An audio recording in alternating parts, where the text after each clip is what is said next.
Ebirah Horror of the Deep, alternatively known as Godzilla vs. the Sea Monster. It was titled in Japan as Godzilla Ebirah Mothra, Great Duel in the South Seas. Yes, Mothra does appear in this film, and it was released in 1966, and directed not by Ishiro Honda, but a newcomer named Jun Fukuda.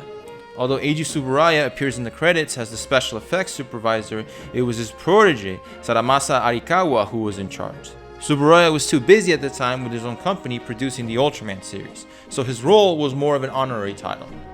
Shinichi Sakazawa, however, did come back as a screenwriter. This film pits the king of the monsters against the crustacean sea monster Ebirah, whose appearance is similar to that of the Red Lobster mascot. Contrary to popular belief, Ebirah is not a giant lobster, but instead a mutated giant shrimp. This whole time, the nefarious sea monster Godzilla was fighting was a supersized jumbo shrimp? And how does that make any sense? The kaiju has claws! Yet again, this is where things started to feel off in the franchise. So with that said, let's dive into the plot of the story behind this underwater entry in the first generation of Godzilla films. The film revolves around a man named Ryota, whose family receives a cryptic message from a shaman woman stating that his brother, Yata, thought to be lost at sea, is actually alive. With the authorities skeptical of the situation, he decides to take matters into his own hands. And how does he do this? By entering a dance competition, of course, with a soundtrack that looks like it came straight out of the 1966 Batman series. After a dancing montage, he arrives too late, only to come across two disqualified contestants who help him find a boat. How do they do this, you may ask? By stealing one, of course. The one they happen to choose belongs to a thief, treasure hunter, played by Akira Takarada. After a couple of days out at sea, a storm hits them, and all of a sudden, a giant claw. Okay, you can't tell me I'm wrong. The soundtrack sounds too similar to James Bond. The claw destroys their ship. Then, they get shipwrecked on a nearby island, Lecce Island to be specific, which turns out to be inhabited by a group of armed men, keeping islanders in chains. One of the islanders, played by Koumi Sumo, escapes, and our castaway protagonists join her. Her name is Dayo, and she reveals that the armed men are terrorists known as the Red Bamboo, led by the nefarious eye patch wearing Captain Ryu, who by the way is played by Akihiko Hirata, the man who played Dr. Zerazawa in the original 1954 Godzilla. Talk about similarities here. Dayo and the captured islanders are actually from Infant Island, Mothra's home. The Red Bamboo has been using them for slave labor and keep them from escaping by feeding them to Ebirah.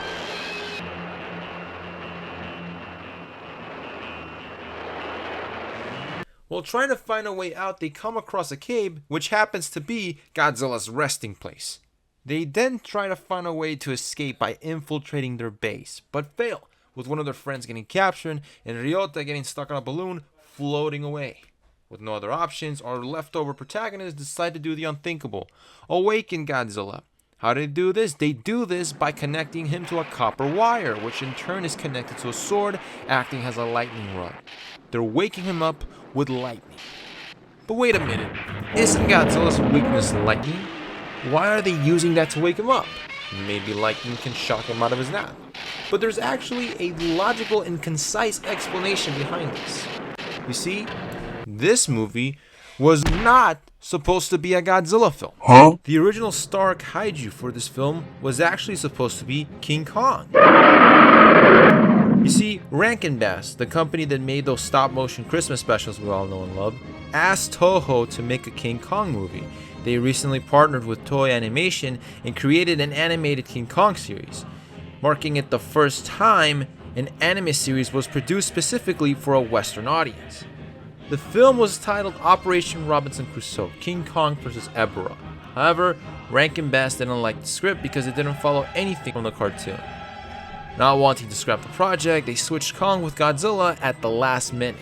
Toho eventually did get to make their own solo Kong movie the following year, King Kong Escapes, and it was directed by none other than Ishiro Honda.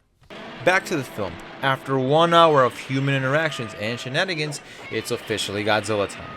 The King of the Monster awakens and heads out to take on Ebirah. It's an interesting fight, but compared to the previous films, there's not much to offer. Godzilla's first fight against Ebirah is literally a kickball game turned into a rock ping pong. The fight eventually becomes an underwater wrestling scene, with Godzilla and Ebirah fighting up shore, only to get sunk down underwater, with Godzilla knocking his opponent down with a bonk to the head. Meanwhile, Ryota coincidentally lands on Linfen Island, discovering his brother Yatta to be alive. Yatta and Ryota then plead to the Shobijin and Mothra for help in rescuing their friends and the islanders, for which they gladly comply. And one of the only few times that we see Mothra in her adult form. The next day, the brothers eventually reach the island. They meet up with the 3 other protagonists and eventually plan on how to liberate the islanders and their friend from the red bamboo. While they try to plan over there, the red bamboo catches their attention, starts chasing them, only to come across Godzilla. And what does he do next? He gets all googly-eyed over Dio. Remember in the last review when I mentioned that the franchise was heading in a strange direction? Well, it was because of this film. Godzilla has never batted an eye to humanity. The interactions between Godzilla and mankind have always been static and cold. It would make sense if it were King Kong because that's something common with the character. He's close to people. Godzilla, on the other hand, is the polar opposite. He's a living weapon of mass destruction. Sure, he acted funny in Invasion of Astro Monster, but it's out of character for him to get attracted to a human female. So while that's going on, the Red Bamboo release a surprise kaiju to attack Godzilla, a giant condor to be specific. The fight between these two comes off as flat, messy. All you get is literally a bunch of the scratches from the condor's legs attacking Godzilla. After taking down the condor, the Red Bamboo then deploys a squadron of fighter jets on Godzilla.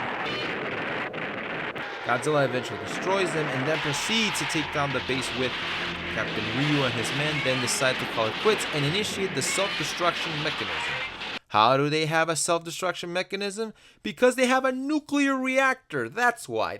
Oh, and remember that friend who got captured? Well, he was sent to work with the enslaved infant islanders, where he finds out that the Red Bamboo have been controlling Ebirah by producing a fruit liquid that wards him off, which explains how the kaiju has never harmed any of their ships.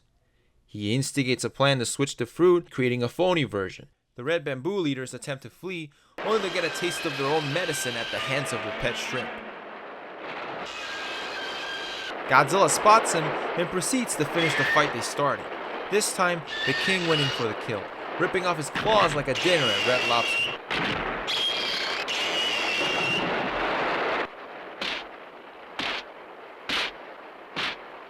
With Ebirah getting cooked, Mothra comes in to rescue the islanders and our protagonist, only to have a tense confrontation with Godzilla. Again, it was supposed to be King Kong, which is why his allies are now seen as enemies. Yet again, Godzilla has always been characterized as never getting along with any monster, as he was too stubborn to even ally with Mothra and Rodan, backing Ghidorah, the 3-headed monster. Regardless, our heroes escape just before the alien goes boom, with Godzilla making a cannonball jump into the ocean.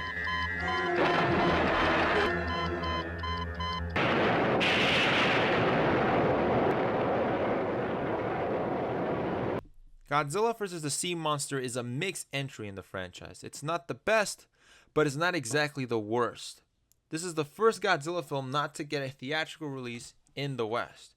Instead, it was released and dubbed for television. Although it had its entertaining moments, Godzilla's portrayal in the film was out of character.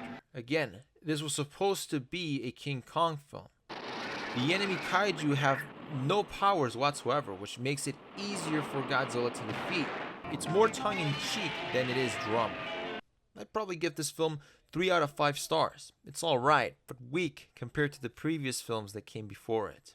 Stay tuned for the next review, as we're heading into more family-friendly territory here with Godzilla.